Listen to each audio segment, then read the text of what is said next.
Halo, kembali lagi dengan saya Daniel Adijaya. Silakan like, komen, dan subscribe YouTube channel ini. Dan boleh silakan share dengan teman-teman yang lain agar mereka mendapatkan manfaat yang sama dengan kalian. Kali ini saya mau berbicara mengenai saya percaya sains. Jadi sains itu ilmu pengetahuan, ya mungkin kita lebih kenal dengan ilmu pengetahuan alam ya, bukan sosial, karena ini masalah pengobatan. Jadi kalau pengobatan itu bukan masalah sosial kayaknya, lebih ke ilmu sains. Jadi kalau saya ngomong sains itu adalah segala sesuatu yang bisa dijelaskan oleh akal manusia, oleh hukum-hukum ilmu alam. Jadi seperti fisika, kimia, biologi itu adalah 3 ilmu alam yang paling dasar yang dikenal oleh manusia sekarang. Walaupun memang dalam pengembangannya ilmu pengetahuan alam itu jadi berkembang lebih canggih. Sekarang ada yang namanya komputer lah, sampai ada nanoteknologi, orang belajar segala macam lah, dari yang paling kecil-kecil sampai yang gede-gede. Untuk masalah pengobatan dalam segi supranatural, saya sendiri ya percaya ya tidak ya. Jadi tergantung bagaimana kita mau memandangnya lah. Mungkin kalau kita lihat dari segi agama ya silahkan percaya dengan agama masing-masing. Memang bisa aja terjadi yang dari mujizat itu terjadi pada seseorang yang bisa sembuh dari penyakitnya, ya bisa aja terjadi. Siapa yang tahu ya, saat ilmu pengetahuan tidak dapat menerangkannya, kita bilang mujizat itu adalah kuasa supranatural. Tapi yang saya percaya, selama kita bisa lakukan dengan sains, ya kita lakukan dengan sains. Kenapa?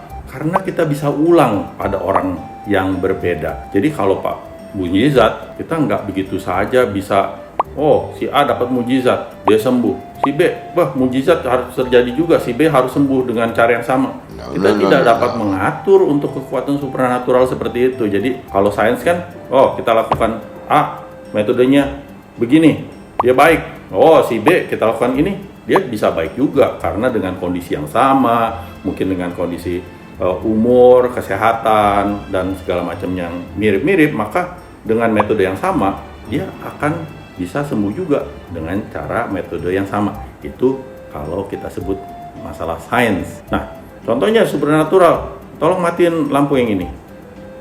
Nah, mungkin pemirsa bisa lihat bahwa ada bayangan saya di sebelah sana ya. Coba kalau kita matikan yang sebelah sini, nyalakan yang sebelah sini sekarang.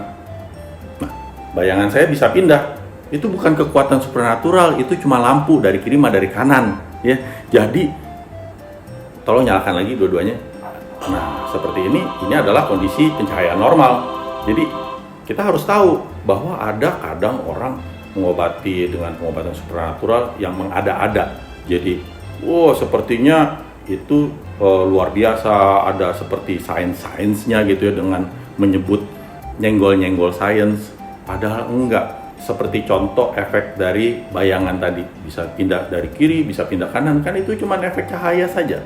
Jadi kalau selama masih bisa diterangkan, dan mungkin juga kadang orang melakukan testimoni dibayar. Ya dibayar, ya terang aja dia ngomong yang bagus-bagus, ya dibayar. Dia mau nggak mau bilang, oh begini. Tetapi yang kita perlu tahu, kalau kita mau melakukan suatu pengobatan alternatif, kita harus punya parameter-parameter yang baik. Jadi bukan hanya testimoni yang sekedar testimoni orang ngomong A, I, U, E, O. Perlu ada yang namanya bukti-bukti gitu loh. Jadi misalnya contohnya, orang membaik sakit ginjal. Nah, sakit ginjal itu udah ada parameternya yang menentukan bahwa seseorang itu ginjalnya membaik atau tidak, yang namanya nilai kreatinin atau LFG ya. LFG itu untuk menentukan kemampuan penyaringan dari ginjal tersebut. Jika meningkat, maka ginjalnya membaik, udah jelas. Jadi jangan berarti kita percaya aja, orang ngomong, ginjalnya membaik, bla. Tapi tidak ada yang namanya tes medis secara akurat. Karena sampai saat ini yang namanya pengujian tes medis adalah yang paling akurat lah yang saya dapat bilang. Atau misalnya orang kena kanker, ada yang namanya bisa disebut tumor marker. Tumor marker kita lihat naik apa turun. Kalau dia turun ya memang dia membaik secara mediko, secara tumor marker. Atau yang bisa lebih canggih lagi, bisa melakukan CT scan atau MRI untuk lihat perkembangan sel tumornya membesar atau mengecil gitu kan. Jadi bukan hanya sembarangan bilang ini pengobatan di situ tuh luar biasa loh gini. buktinya mana loh? Itu yang pertama yang kadang kita harus berhati-hati dalam melakukan suatu pengobatan alternatif. Jadi misalnya kalian mau pakai magnet nih, yang saya temukan. Jadi misalnya kamu mau pakai magnet buat kolesterol contohnya. Nah, pakai magnet hari ini, pakai magnet yang rutin. Hari ini cek kolesterol, bulan depan cek lagi kolesterol. Nah, saya jamin nggak bakal napa-napa. Karena memang magnet itu nggak bisa nurunin kolesterol. Jadi kalau ada orang jualan magnet terus bilang, oh pakai magnet ini, pakainya di sini, begini caranya, berapa lama, bisa nurunin kolesterol, bahkan bisa melangsingkan badan, itu bohong. Orang itu kalau jadi langsing, dia diet bukan pakai magnet. Ya itu contohnya aja ya.